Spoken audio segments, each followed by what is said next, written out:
All right, welcome everyone. It seems like forever since the last time you had this meeting. What happened since then? This is very loud tonight, so I'm going to try moving it down, see what happens.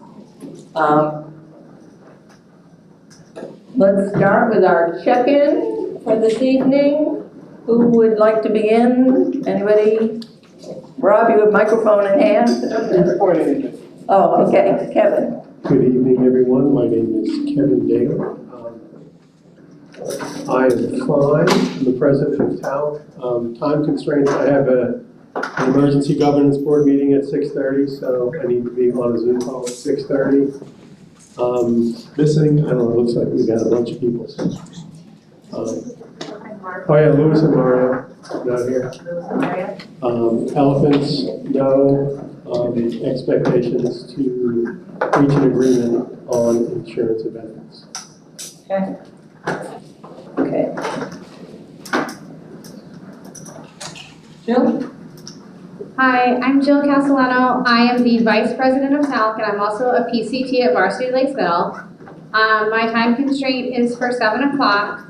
We've noted who's missing from the TALC team. No elephants, and I have the same expectation as Kevin. Okay, thank you.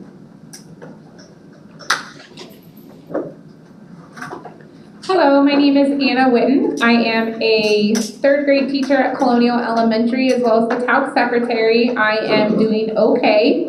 I have no time constraints, missings noted, no elephants, and the same expectation. Good evening, my name is Samantha Howard. I am fine. I'm a PCT at Harns Marsh Middle School. I have no time constraints, missing has been noted, no elephants, and I would like with the same expectations, please. Good evening, my name is Shay Pearson. I am doing well. I'm a testing coordinator at Island Coast High School. I'm also the top treasurer.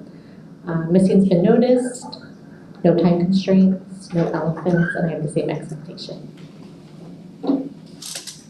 Hello, I'm Amy Johnson. I am a 6th grade language arts teacher at Mariner Middle School. I am doing well. I have no time constraints. Missing's already been noted. No elephants, and I'll stick with the same agreement. Okay.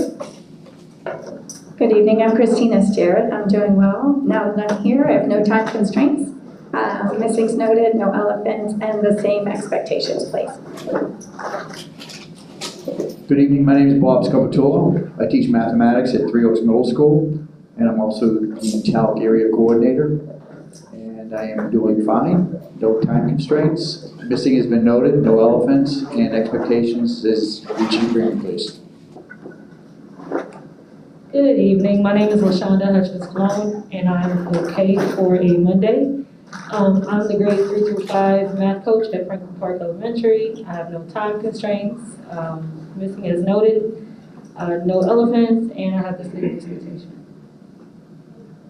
Hi, I'm Tara Sherman. I am the school counselor at Missy Page Elementary. I'm doing good, no time constraints, missing is noted, no elephants, and expectation is to reach an agreement. Good evening, my name is Iris Grimaldi. I am a school social worker. I have no time constraints. Missing has been noted, no elephants, and my expectations are the same. Hi, good evening. My name is Kurt Fazone. I'm fine. I'm the chief negotiator for TALC and SPALC. I have no time constraints. On the SPALC side, we're missing Chris, David, and Deborah.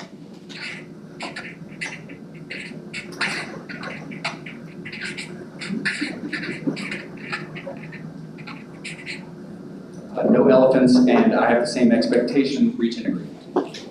Good evening, my name is Arlene Williams. I am well. Time constraint, I'm with Kevin. I have a meeting at 6:30. Missing has been noted, no elephant, and reach an agreement. Hello, my name is Roger Wilson. I'm a security specialist at Royal Palm and SPALC secretary. no time constraints, missing has been noted, no elephants, no expectations, reach an agreement. Good evening, my name is Patrice Coates. I am doing wonderful. No time constraints, missing has been noted, no elephants, and the same, reach an agreement. Hello, my name is Luis Rodriguez. I'm okay. I have no time constraints. I'm the VP of Clerical for SPALC. Missing has been noted, no elephants, and same expectation. Hello, my name is Tony Abrams, bookkeeper at Royal Palm School. I'm fine, no time restraints. Missing has been noted, no elephants, same as expectations, reach your agreement. Good evening, everyone. I'm Jimmy Young. I am technology specialist over at Cypress Lake Middle. I do not have any time constraints, but noted of all the ones that are missing. No elephants in the room, and my expectations are to reach an agreement as well. Hi, my name is Chris Cox. I'm an electrician in the maintenance department. I'm doing well. No time constraints. Missing's been noted. There's no elephants, and everyone else is looking to reach an agreement.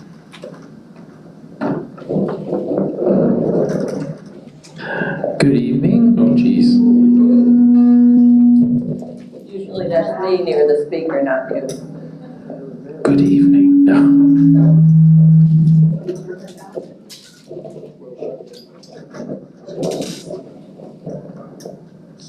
Testing. Okay. Hi, everyone. I'm Robert Zodig. I'm Executive Director of Human Resources. I am well. I have no time constraints. For us, Dr. Burr is missing. And I am happy to announce that Will Rothenberg is missing because him and his wife had twins on Saturday. And their names are Theo and Lily. So if you communicate with Will, send him a text and say, congratulations. I have no elephants, and my expectation is also to reach an agreement on insurance and benefits. Good evening. I'm Heather Leonard, the Director of Staffing and Talent Management and Human Resources. I don't have any time constraints. I believe the missing have been noted, and my expectations are to reach an agreement. Hi, I'm Kelly Letcher. I'm fine. I have no time constraints. Dr. Desimores is also missing. No elephants, and my expectations is to reach an agreement.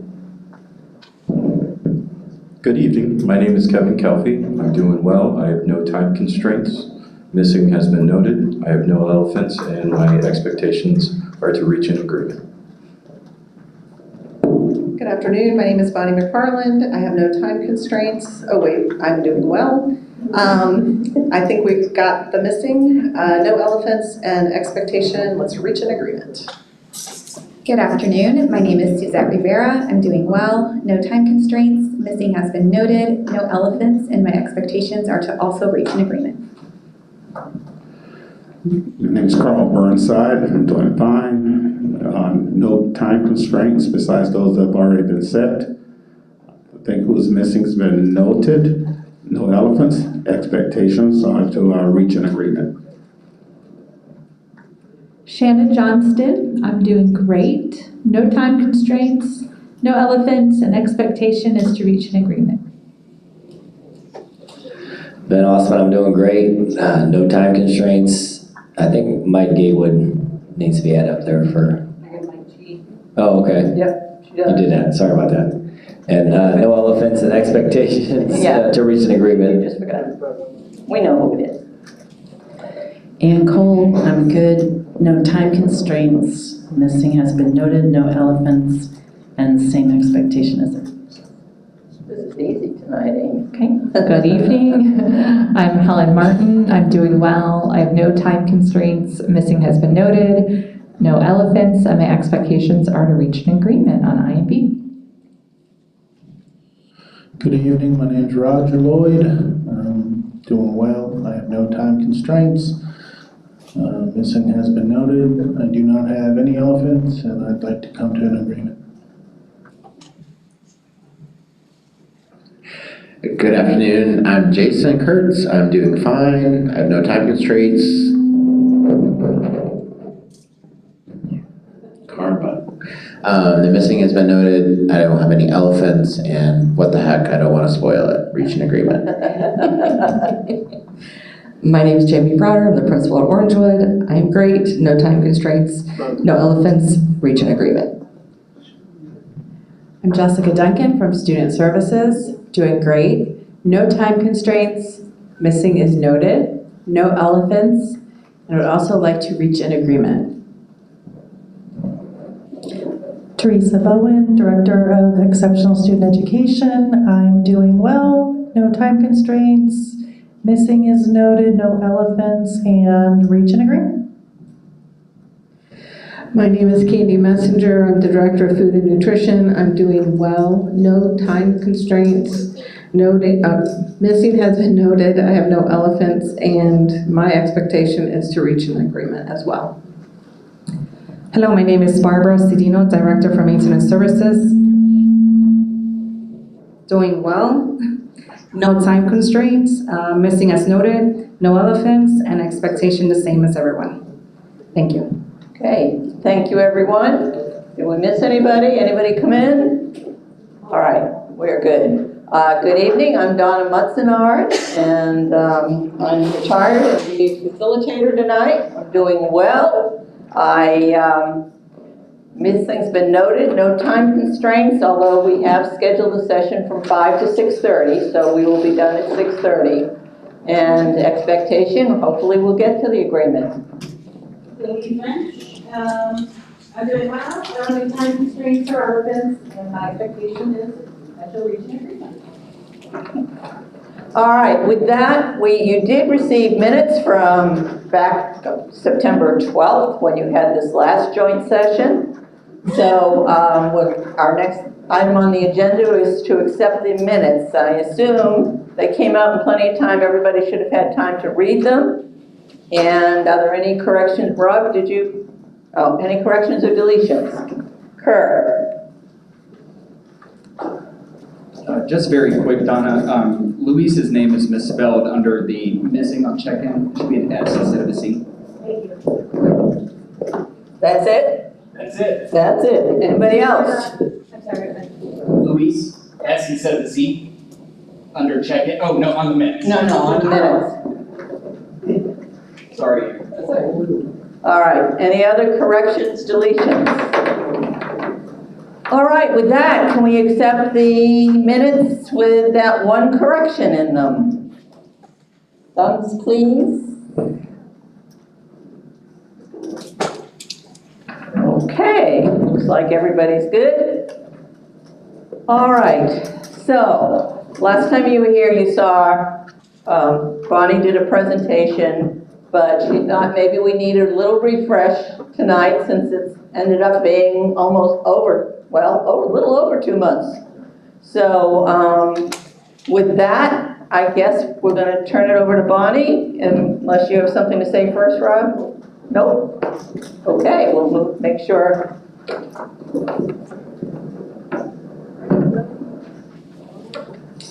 Hello, everyone. I was trying to think of how to start off this, and I felt like maybe I should say 7 years ago, or on our last episode. So I cracked me up. I hope it made you smile. So really quickly, like Donna said, we went over a lot of information last time, and on the 9th of this month, Teresa did email out both the minutes that we just approved as well as the video of this presentation. But as we start this conversation again, I just kind of wanted to remind us of what we had talked about. I'm not going to give the whole presentation again, but just touch on a couple of quick points. And then after our presentation, there were some questions at the last presentation that at the time we did not have the answer to because it was information regarding district reserves. which are determined by an actuary and submitted to the state on what's called a 11208 report, because it's Florida statute 11208, and we're really creative like that. But since our last meeting, the 11208 report has been submitted, and I have some updated information regarding current reserves and projected reserves. And so once I go through this presentation, I'm going to really quickly hop over to about 5 slides on another presentation to answer some of those questions, and then I'll turn it over to the floor for discussion. So as you may remember, we talked quite a bit about contract language, right? This is basically the majority of the insurance items in the contract are in Article 11. The insurance task force is discussed in Article 13. And it reviews many things about benefits, but the piece that I think we're most focused on today is what we call the board paid flex.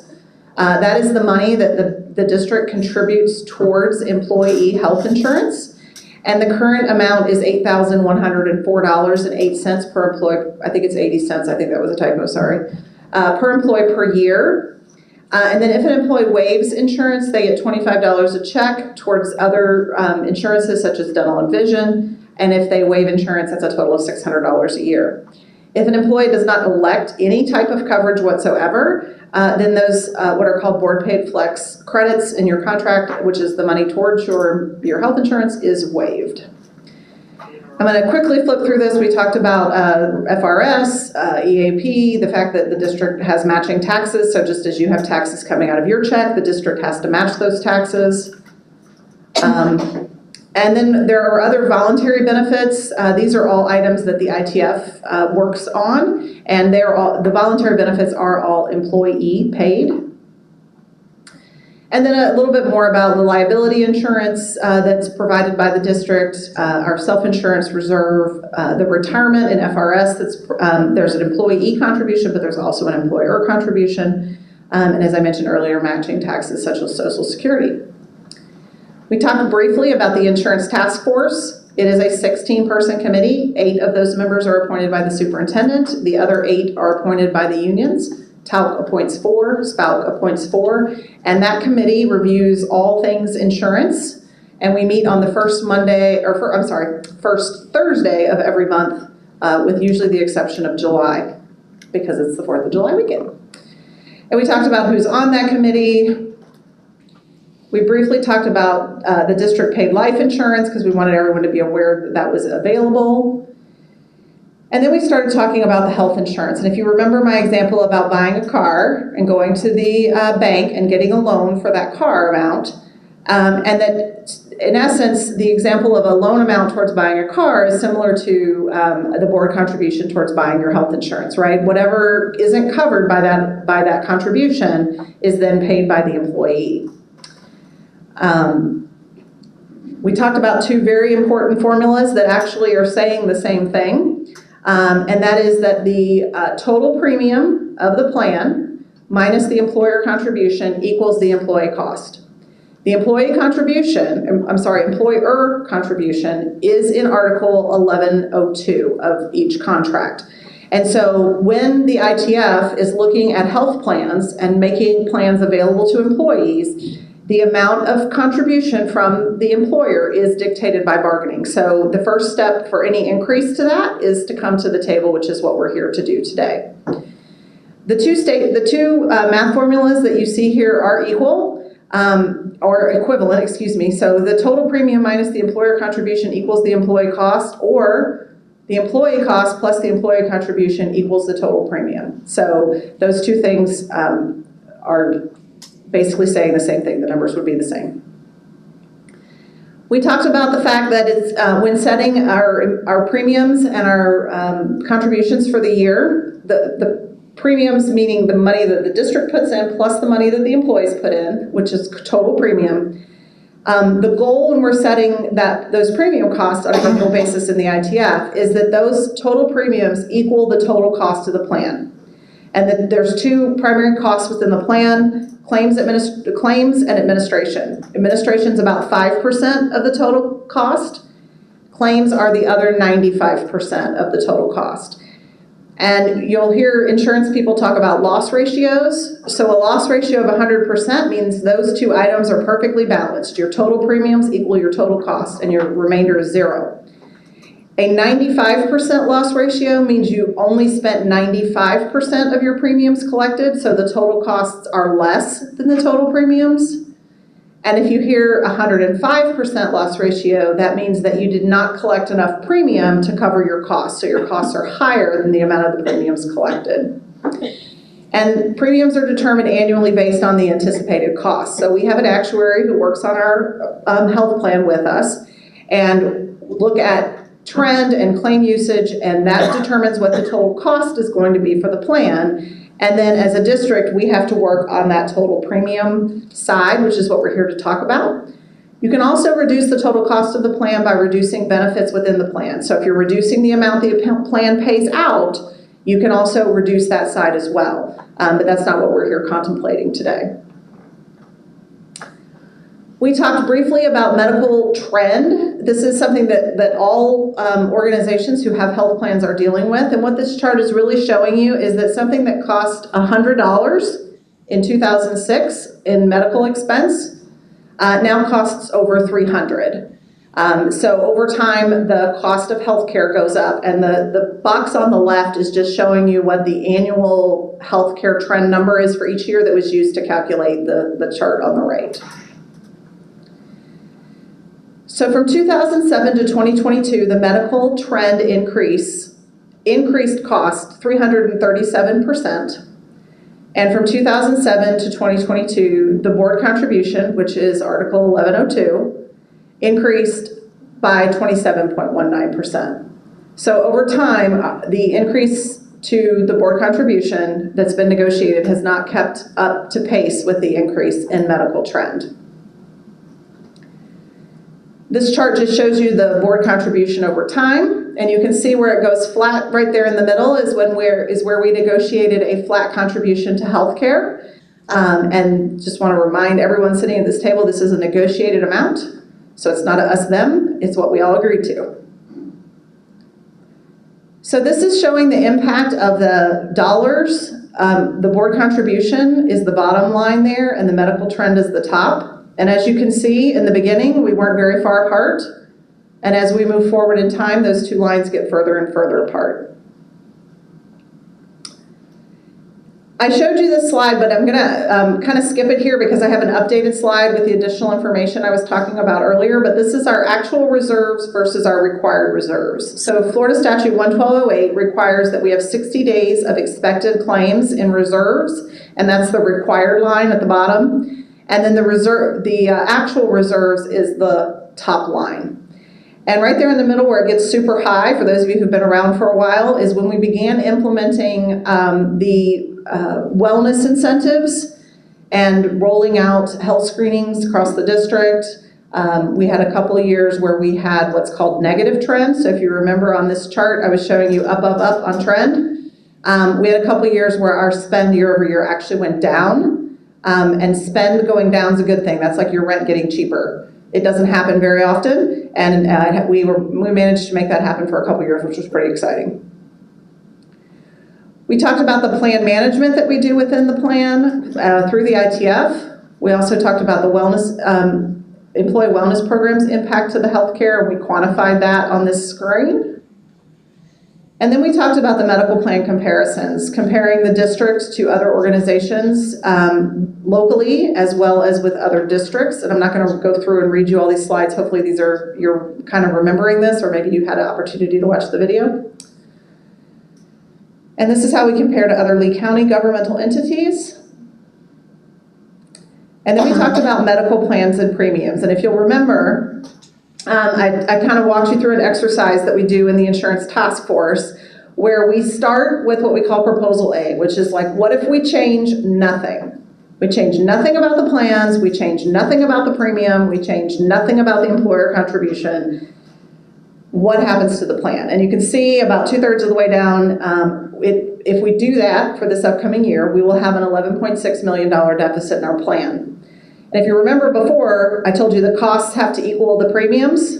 So in this scenario, the costs are $11.5 million more than the premium going into the plan. So this is not a very good situation, and it is certainly not a sustainable situation. And then there's a couple other scenarios that we look through, B, C, and D, which is like, well, what if we only change the plan? Okay, the plan gets really ugly, the deductibles go through the roof, your out-of-pocket max goes through the roof, it's kind of ugly. What if we only change the premiums? Well, the premiums will go way up because to cover an $11 million plan with 11,000 employees, that's a lot from each employee that would have to increase. And then we say, okay, well, what if we split the difference? That's D. If we take a little bit out of the plan and increase premiums a little bit, so you get less plan for more money, which is not really a good situation either. So that's B, C, and D. And then the question was asked in ITF, what would the board contribution have to be so that employees did not see an increase in their premium? So essentially, how much more would the board have to contribute in the board premium so that the employee premium didn't move? And the answer to that question is that the board contribution or the employer contribution would have to increase from $8,104.80 to $9,213.60 per year. So a little over $1,000, $1,100 a month, a little over $1,100. And that would increase the board contribution from $675 a month to $767 a month.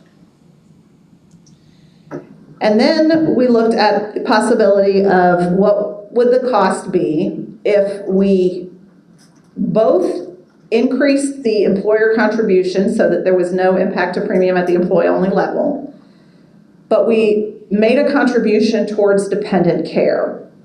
So many years ago, before we went to a flat dollar contribution, the district had a number of plans, and the methodology for the board contribution at the time was that the board paid the richest plan at the employee-only level.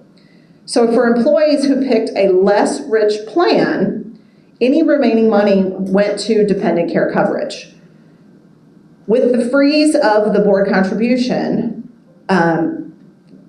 the amount of quote-unquote leftover money from that high plan evaporated over time. So where that board contribution went flat, the remaining money, any remaining money got eaten up by the increases to the health costs, so that there was no remaining money to go towards dependent care coverage. So that's where this concept and this idea came from. It's not really new. It's kind of everything new is, or everything old is new again, right? So this particular slide contemplates a $4,000 dependent care premium. Now in the insurance world, a dependent is anybody who isn't you. So you have employees on the plan, and then you have dependents. So if you enroll your spouse in insurance world, they're called a dependent. We're not the IRS, so don't think IRS dependents. Just know that when we say dependent from an insurance standpoint, we have two types of people on the plan. We have employees and we have their dependents. So this particular plan contemplates a $4,000 a year contribution for anybody who enrolls a dependent. And that $4,000 contribution works out to $333.33 a month. And as you can see right here, the employee contribution at the employee level does not move because this proposal contemplates a move from the 8104 to the 9213, right? So we're increasing this contemplates increasing everybody's contribution by about $1,107, $8, $9. Bonnie math, not Amy math, sorry. But you guys know what, you're following along, right? Everybody good? Okay. And then additionally, it contemplates adding that $4,000 per year for dependent care coverage. And as you can see, if you look right here in this employee, this EE means employee contribution. I'm going to go back one slide. So just kind of pick a place to look. So for like employee children, on the prior slide, whoops, wrong way. Employee children was $719 a month. By moving to this rate, we actually blended the employed child and the employed children rate. So both people with employed child and people with employed children would see a reduction in their premium.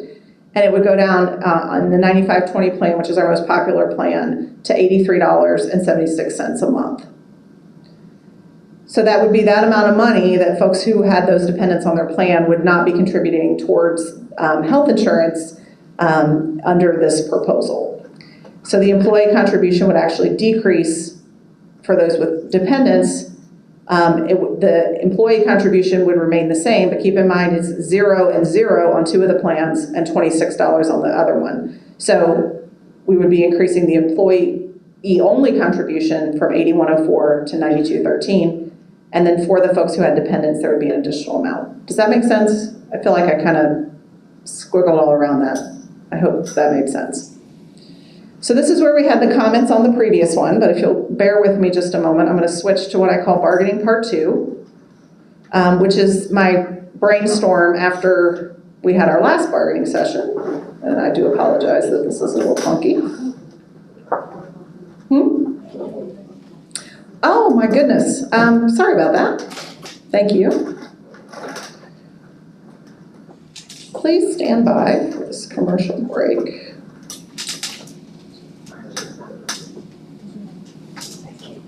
I got it. Oops, maybe.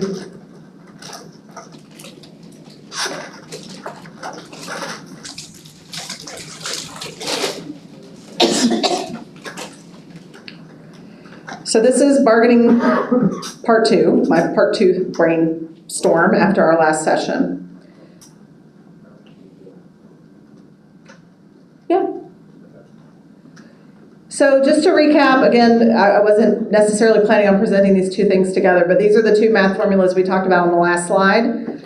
Keeping in mind total premium has to equal total cost, and total premium is 2 parts, the employer contribution and the employee contribution.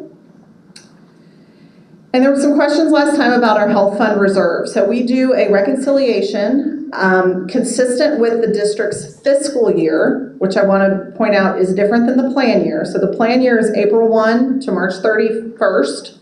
The fiscal year is July 1 to June 30th. So these two things don't line up by 3 months, right? So this is as of 6/30 of 2022, where our plan stood. And the total reserve as of 6/30 of 2022 was $56,924,851, which in state lingo is 216 days of expected contribution, or expected claims, 216 days of expected claims. As you might remember, we're required by state statute to have 60 days of expected claims held in reserve. So that's kind of your you can't touch it money, which means the available reserve within the plan reserves is the $41,112,392. The reserve had a very large increase this year. So from last year to this year, the claim reserve increased $17 million. And there's a couple reasons for that, and I want to make sure we all understand what those reasons were and understand that they're non-reoccurring. So this is not an income stream. This is a one-time change in the reserve. Think savings account kind of thing. So the first one is there was an $11 million ESSER funding towards the district's cost of COVID. So we spent a whole bunch more than $11 million on COVID-related expenses as a district. However, $11 million of that we were able to be reimbursed through COVID. Transactionally, how that occurred is $11 million of claims were removed from the health fund, which meant that your health fund balance was $11 million richer, right? The other change that occurred this year that resulted in an increase to our health fund was the way in which we receive the prescription rebates. So certain prescriptions come with rebates. Because the district is the insurer, because we're self-insured, the district gets those rebates back, and those rebates go into the plan to help offset whatever other cost of the plan there may be. Normally, previously rebates were collected every 6 months in March for the prior 6 months, or for the or the second half of the year, July to December was paid to us in March. And then January to June was paid to us in September. We changed the cadence in which we received payment from twice a year to 4 times a year. And that change was effected with our new plan year, which started on 4/1. So September of 21, we got 6 months of prescription rebates. March of 2022, we got 6 months of prescription rebates. And June of 2022, we got 3 months of prescription rebates. So in the fiscal year of 2022, we got 5 quarters of rebates. Does that make sense? So it's just the timing of payments and when they got paid. We ended up with 5 this year. Going forward, we'll have 4 every year, but we will not have this additional funding that was unexpected for the plan year. And then the last item that contributed to the 17 million was a $4 million gain from the plan. So what that means is that in that balance between premium and cost, the costs were $4 million less than the premium. So there was extra premium. $4 million is a lot of money. I will remind you, it's a $107 million plan. So we're talking about 3-ish%. For those of you who are the math people in the room and are twitching, you want to jump out with exactly what it is, I'm all good with that. The last thing on this slide I want to bring to your attention is that with our current plan design, in the plan year we're in right now, the fiscal year we're in right now, our health plan is projected to have a $6.2 million deficit for the current year. So what that's going to look like is this. So this slide will look really, really familiar. Remember, it was from our recap slide, with the exception of the last 2 bullets on the right, where I added the 2022 reserve. You can see that really big jump. And then that jump, that notch down, is the anticipated $6 million deficit as of the end of this year. So we're anticipating ending this current fiscal year with a reserve of about $50 million, which is about 35 million more than, 34 million more than the required from the state under state statute 11208. So I've also recapped on this particular slide the proposal A that we already reviewed, the proposal E, which was increasing the board contribution to eliminate any changes to premium, and then employee G, which is both the increase of the individual employer contribution as well as creating the dependent care. So I put them here so we could talk about them while we're here. And then lastly, I want to turn it over to Kelly regarding our negotiation allocation. So I believe we all have the same interest. We want to keep the current plans from costing any employees any more money. We want to retain our employees through some increased benefit satisfaction, and we would like to be able to recruit additional employees with a richer benefit package. So we went to the board and we had these discussions with them, and they have come back and given us a $16.2 million amount to bargain with for health insurance cost.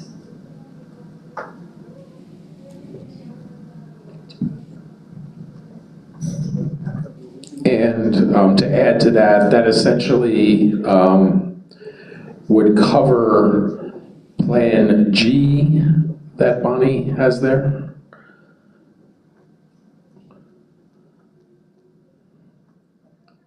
So with that, I turn it to Don. Okay, turn the lights back on again. And any questions or comments first?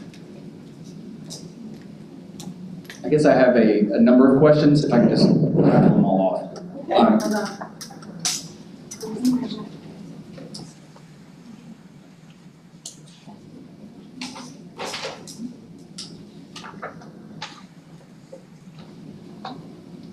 Okay, So I just want to make sure that I'm understanding. What I'm hearing is that the proposal would be $16.2 million from the board for insurance compensation, whereas when we left 2 months ago, there was confusion about that piece. So it's 16.2 from the board. That is correct. That is to be paid from whatever salary account line the employees are currently paid from. Then the only other real question I have is, what do the bargaining salary pots look like? Because what I'm hearing is that this is separate from salary negotiation dollars, correct? That's correct. That's correct, Kerr. We're essentially working with 2 pots of money, and we wanted to talk about insurance tonight. the authority relative to salary is something that we have. But I will say that there's been some intervening events, obviously, that I know you're all aware of. Obviously, we haven't bargained in months. So we're not prepared tonight to put on the table any type of proposal or authority relative to pay compensation. This is insurance compensation, as the slide indicates. Okay, anything else, Kerr? Okay, go. Oh. We're not taking from that pot of money, if I could answer that question.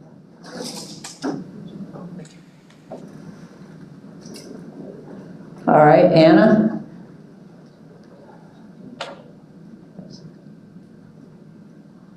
So that was my question, because when Kurt asked the question that said, so 16.2 million is coming for the board, the response was that is correct. It would come from the salary line items for each unit. So can we, because to me, my interest is then also knowing that number of TALC and SPALC.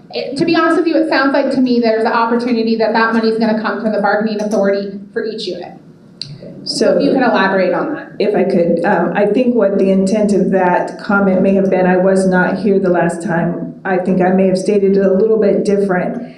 It's not coming from the salary pot that was, that might be able to out there to bargain with. It is coming from the account lines that the current people being paid from. So let me kind of explain when we say that. Not everyone is paid from the general fund. Some people are paid from food service, some from federal grants. Those places are what's going to cover the increase in the benefit package.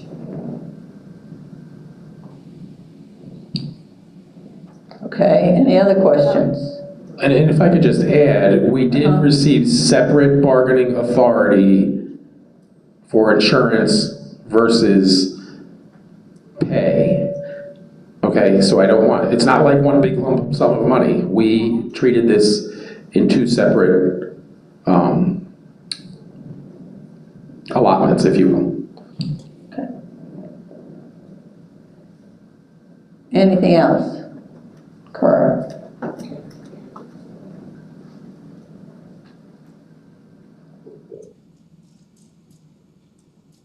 I'm not trying to play games. This is a serious question. Can you tell me if the bargaining authority for, and I know we're talking insurance, on the TALC side, is it greater than just the TISA allotment from the state? The reason why I ask this is we have an interest, as Anna said, not just in increasing the richness of the insurance benefit, but also the salary, of course. And in years past, the salary pot has been a little smaller when we took a little more on the insurance side. So we want to make sure that there's ample dollars there when we get to that. And I'm not trying to single out just the TALC side. We're interested on the SPALC too, but there is a TISA allotment specifically for TALC. So to answer your question, no, there was not money taken from another area to fund this. So that's the answer to that question. Regarding TISA and other funding, we're not prepared tonight to talk about salary because of the intervening event. I mean, that's the best I can tell you. So I guess the elephant in the room is the intervening event was Hurricane Ian. Yes. So we're anticipating that Hurricane Ian will have somewhat negative effects on bargaining authority? No, not necessarily. Not necessarily at all. I think it's just a matter of, and Kelly may want to chime in, there's the way they do business in finance, so I can't. So there's a lot of things that go into how much money we have. As I'm sure everybody knows, one of the big things is we are funded 60% from our tax base, our local taxes. And Ian has done a tremendous amount of damage on our tax base. So we have to look at everything to make sure that we're going to be able to be viable in moving forward with recommendations.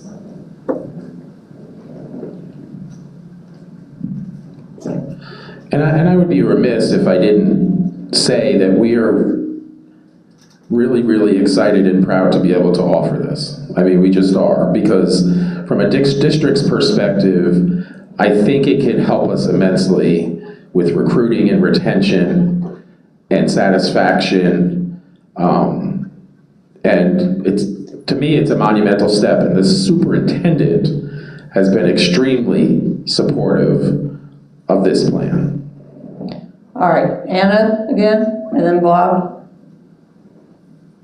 I just wanted to kind of go on record and say, in the minutes that we just approved, the very last item says, is it possible to get a definitive answer on the funding source by then and for TALC and SPALC for compensation as well? And the answer was yes. I understand that we've all been through a lot, but however, this was also a priority for both teams, that we wanted to make sure that this is a great package. Me personally, and I don't ever do this personally at the bargaining table, I'm super excited about it. I think it's a win for many of our employees across the district. However, I think that as a member of the bargaining team, it's important that we are ensuring, like Kerr said, that we are not taking excuse me, a large amount of money away for insurance that is then going to be affecting the other pots for both TALC and for SPALC. So I just wanted to point that out, that is in the minutes that we just approved. Thank you. Bob is next. Yeah, I just need a point of clarification. I'm just wondering, just listening to the presentation, that 16.2 million is coming from the board contribution, and the deficit, the anticipated deficit is 11.6. And I'm just curious as to, and Bonnie, you're going to probably be able to answer that. I'm just looking at why is there such a gap? So of the 16.2, 11.6 keeps the employee-only premiums the same. So with an $11 million deficit, the premiums have to go up, right? Because you have to have, they're supposed to equal.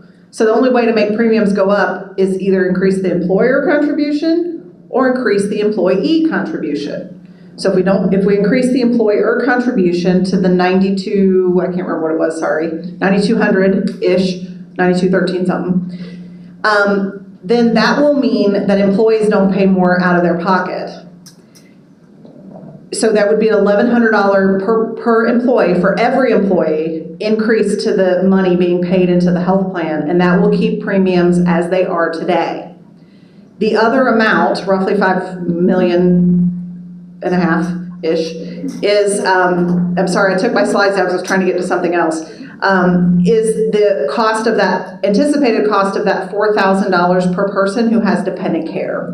So those two numbers, the increase for everybody at that $1,100 a person, plus the $4,000 for those who have dependent care, is that 16.2. So basically, it'll cover the anticipated deficit plus whatever else in addition to that, correct?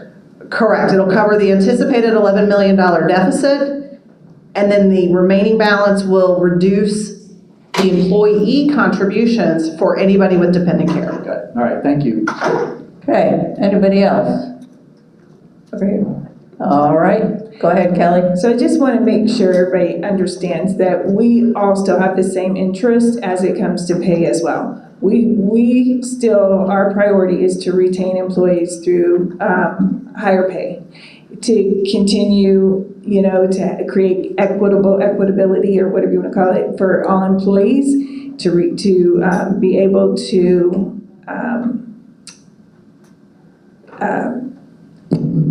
recruit, that's the word I'm looking for. I said recruit new employees, and we know we can do that. We can only do that by increasing pay as well. So our goal is the same as your goal as it comes to pay as well. So I just wanted to put that on the table. I don't want you to think that that is not our goal as well. Okay. Anything else? Bonnie?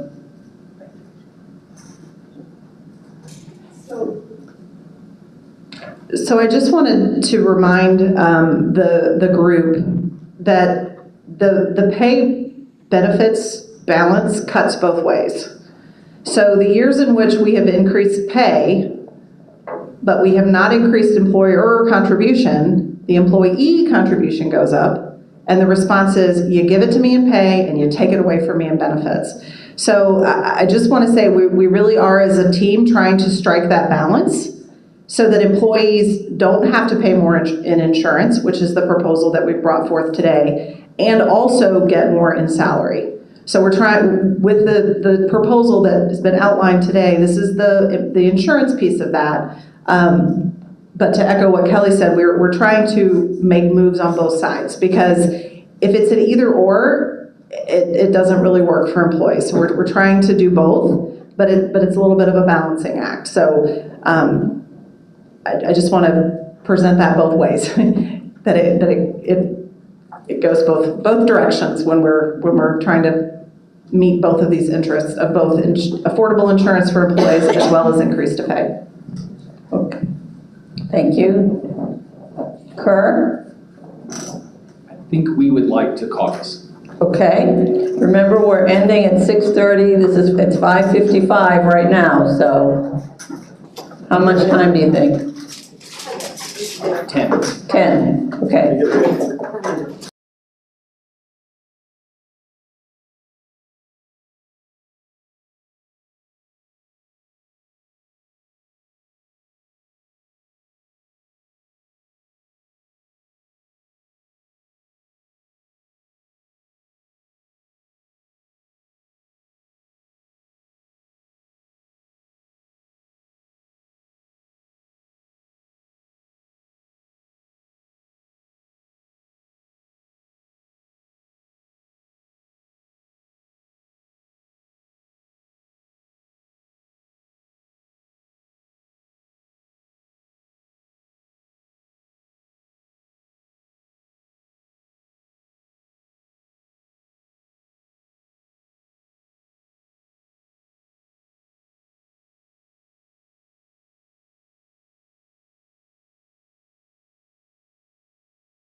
Welcome back, Kurt, whenever you're ready to give the caucus report.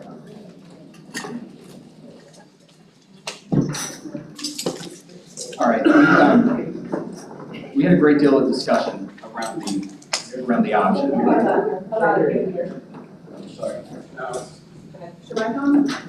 Yeah, I can never tell if it's on or not. So we had a great deal of discussion around the option. Well, maybe not necessarily the option, because the option's been out there for 2 months. More around what's to come. Just to be frank, both teams unanimously are uncomfortable with proceeding with voting on an option without knowing what the prospect of salary negotiations look like. You know, TALC and SPALC both have a responsibility to their membership, not just on the insurance side. And you know, I'm hearing stories about displaced families and you know, inflation and worry that the pay that we have now will not, you know, keep up with a lot of these real things that folks are experiencing, not just because we're living in almost at 2023. I'm a little ahead of myself today. We're living in the world that we're living in, but also post Ian. And Anna hit the nail on the head. I mean, we thought we had an agreement that we would be able to discuss these things. So Donna, that's kind of where we are right now. Okay, Rob. On September 12th, when I said yes to that question, the answer was yes. Some things have changed, and in fact, Kelly described a couple of them, which includes the amount of tax abatements and the amount of property taxes that are going to be paid in this community post-storm. So I can tell you that there were 2 separate amounts provided by the board for the authority that we're working with. So the amount of insurance currently has nothing to do with pay. I can't say that more unequivocally. I understand your hesitation, but I can't sit here and give you a number regarding the money for pay because of those factors that we've talked about. So there's a $16.2 million proposal, which hasn't technically been made an option yet, but will be, or we can go back to the $11.6 million to keep the plans afloat. But I can tell you that doesn't mean the $5 million is going somewhere else. It has been granted authority for insurance. All right, Jill. So I think what is difficult right now is we're bargaining, when we talk about salaries, we're bargaining for the 2022-23 school year. So while I understand that we rely significantly on tax money, and I get that Hurricane Ian has impacted this area significantly and has impacted the state significantly, it's my thought that a budget would have been approved for this year, the 22-23 year, and that money would have already been allocated prior to the storm, because we're talking about salary for just this school year. So I don't understand how, and I get that I get that salary is reoccurring, but we're talking about what the pot is for salary increases for this school year. So I understand that tax implications are gonna happen, but wouldn't those tax implications affect us for the 23-24 school year? Kelly, can you respond to that before I call on Kevin? So it's kind of hard because when we bargained, I think SPALC signed a 2-year agreement with salaries. TALC signed a 1-year agreement. And so, and yes, there is a budget set, but when your tax base goes down and 60% of your revenue is generated off that tax base in the current year, then that will make a difference in the budget that you establish. It's kind of like if you had a job and then something happened and you had to take a lesser job, your budget has to change with that. So we're just taking a look at everything, because what I don't want to do is make promises then we can't keep. So it is our intention, like I said, it is our interest, as it is yours, to retain employees through higher pay, to recruit employees with higher pay. It is our interest in that, just as it is yours. Did that explain the tax part of it for you, Jill? Okay, Kevin. So I guess for me, part of what I think the angst is, at least with the TALC members that spoke in the caucus, is we're going to get a salary. And somebody's going to say, well, remember you used $4 million on dependent care. You don't have to answer that, I'm just telling you, that's the fear. And so when we asked you for the number, we wanted a number we could write down and be able to say in a month or a month and a half, when we get the salaries, how come the number isn't the same? And if the answer is the number isn't the same because of Ian, the number isn't the same because of Ian. Another question I have, and maybe I don't understand the entirety of finance, but we collect taxes and we send it to Tallahassee, and Tallahassee sends it back as FEFP money, correct? That's not correct. So the FEFP, when the state does the FEFP, they do equitable funding for everyone. And when everybody says that we send it to Tallahassee, that's not a true statement. We collect the taxes directly from our tax collector here. It doesn't go anywhere else. The state, what they do then is this is the dollar amount that everybody gets. Lee County's taxes pay 60% of that, so then the state gives us 40% while we collect our local taxes at 60%. If we don't collect the amount of taxes that they had anticipated, then we have a prior year period adjustment the following year to try and make up the losses from the year before. We do not send the money to Tallahassee. The money comes straight to us from the tax collector's office. And we're a donor district, correct? We are a donor in the sense that we get less state money because we get more local tax money. Okay, so we keep all of our taxes here. But let me put it this way too. So one of the things that we're talking with Tallahassee is that, when our tax base goes down, our money goes down. So one thing I want everybody to realize is that the state has a budget as well. And so what will traditionally happen is when we see a loss and we go to them and we say, wait a minute, we didn't get our money, we need to do something, and they make a recommendation to make a change. What will probably happen is that the whole state of Florida will be prorated in order to give Lee County a little bit more of the state dollars versus the local. Now that's my guess, that's usually how it's done. They do a proration, which means that we still will not receive what we had anticipated in the beginning. Do we ever collect more in local taxes than the FEFP number?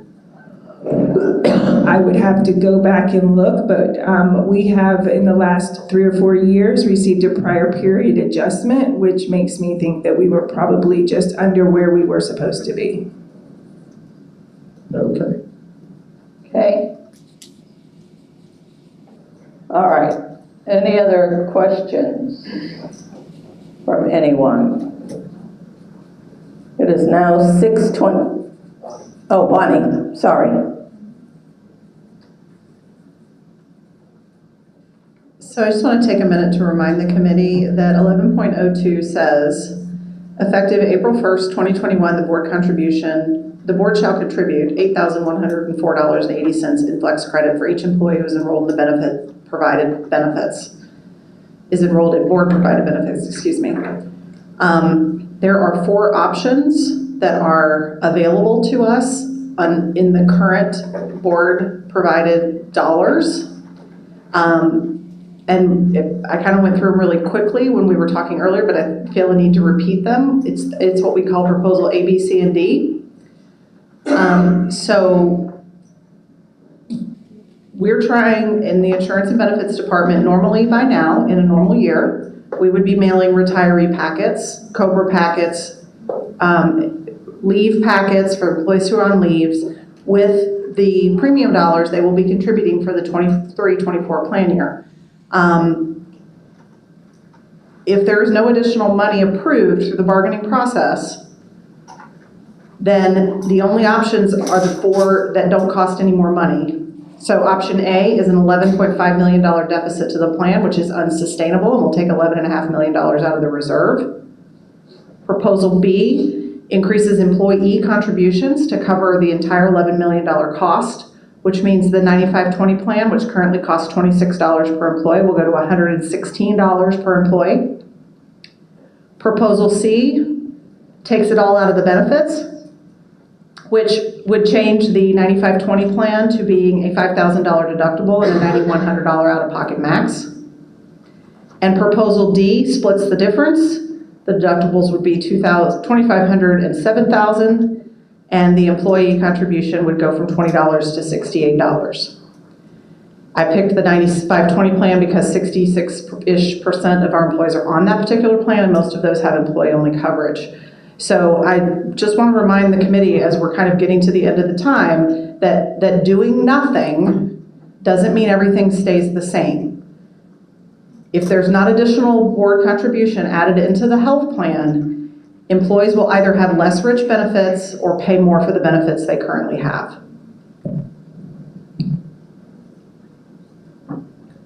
Questions? All right. So it sounds like you have several options out there.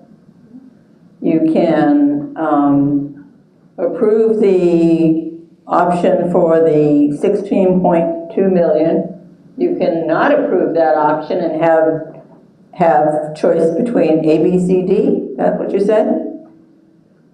Which is going to cost, for the most part, employees more. Kevin? Typically, the ABCD option is handled by insurance task force based on the money here. This group does not decide which option. Right. And then, Rob, go ahead. You have a mic. Bonnie may be saying the same thing. Basically, the option is to approve a dollar amount to buy what we can buy. Okay. So do you want to write that option down? Sure.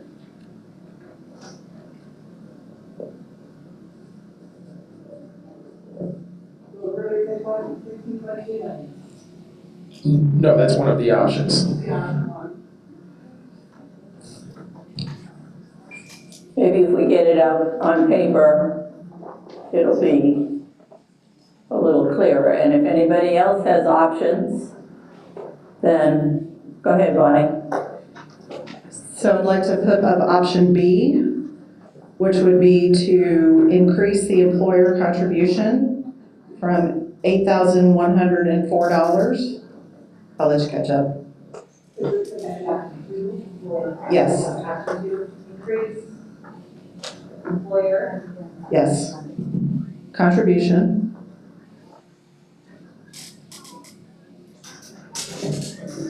From $81,0480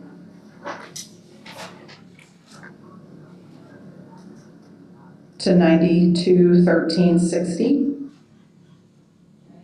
$1360. Anticipated total of $11.6 million.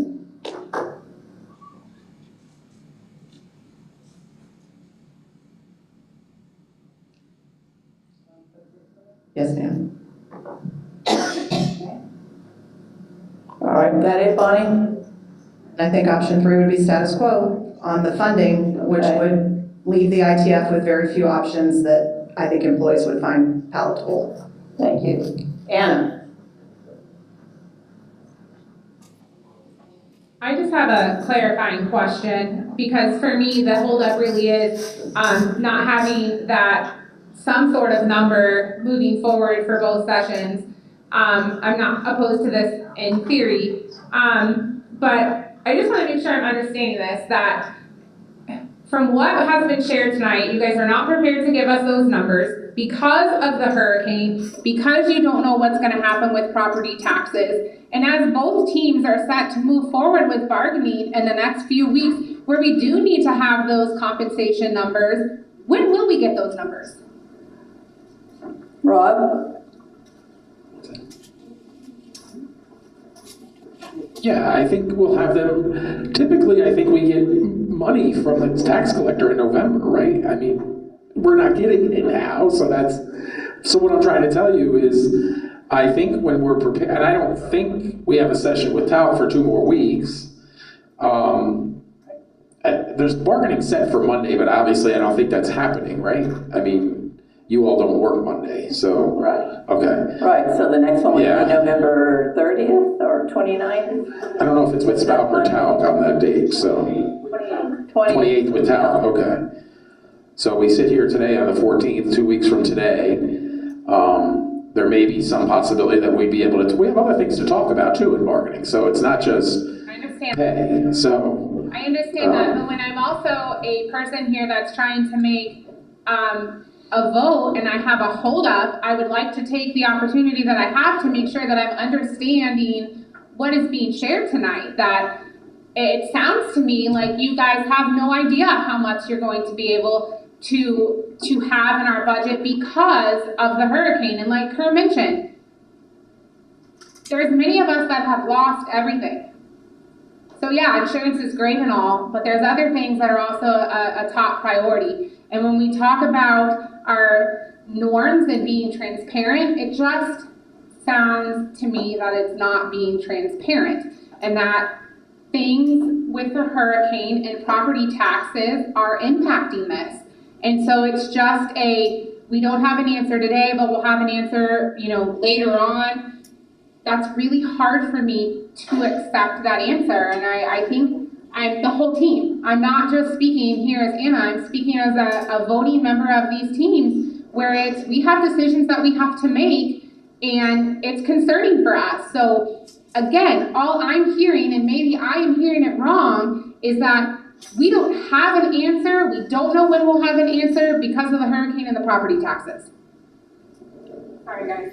All right, and it is after 6:30, and our lease is already gone, and I know Kevin has to go, and without the 2 presidents. If I could just respond to that. I mean, tonight's session is about insurance and benefits.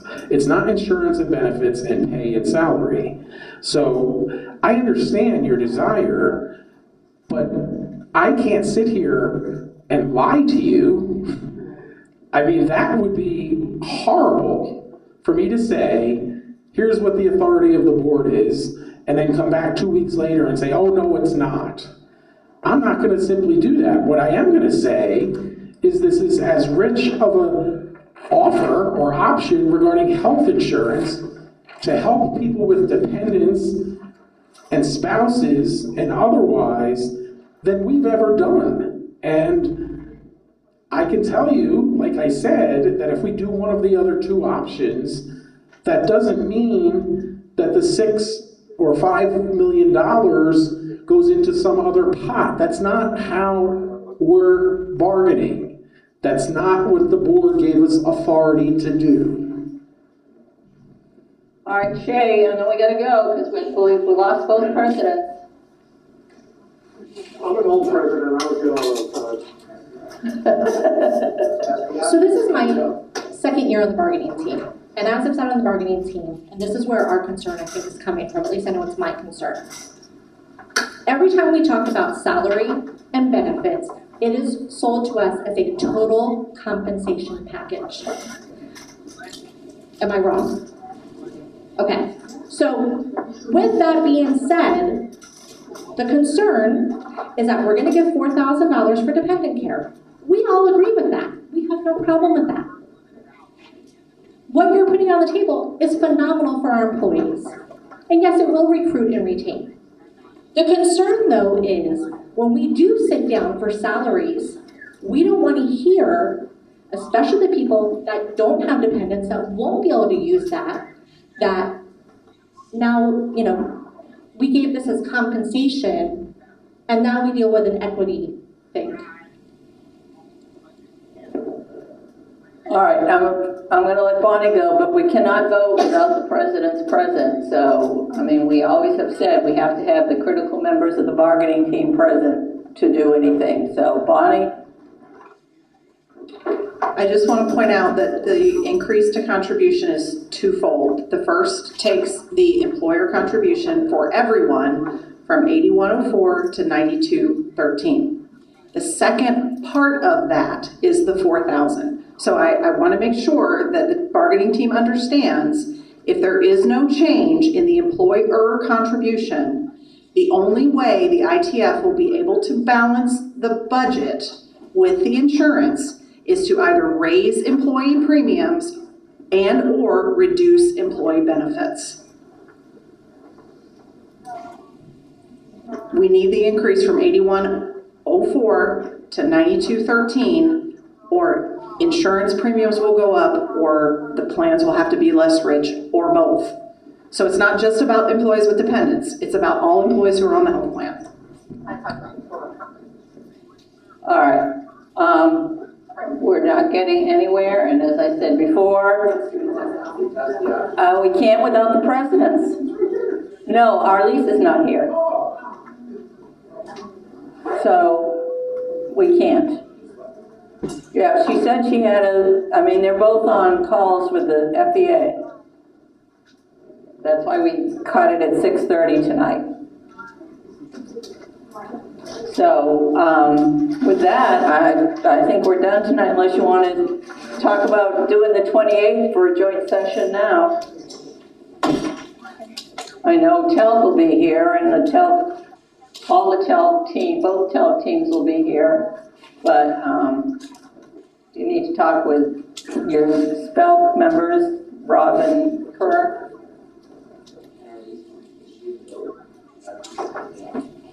I don't know where she is.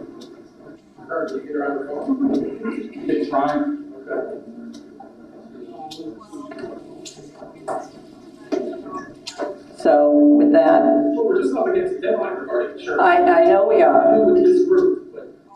I know. I know. Open enrollment starts in. I know. Very quickly. I think everybody who's been around is aware of the deadline, so. Kerr? I'm uncomfortable speaking for our lease, but for my SPALC colleagues on this side of the table, Mondays. The 28th. All right, then, yeah. Kerr hasn't talked to our lease, but he said the rest of the team can be here, so if there's a problem with our lease, we'll have to make the other arrangements. Okay, did you hear what Rob said, Kerr? If we finish early, we just go to top bargaining right after? Is that what I heard? Yeah, that's what you heard. Okay, all right, so. Yeah. Thank you, everyone. Have a happy Thanksgiving and enjoy your time off. 28.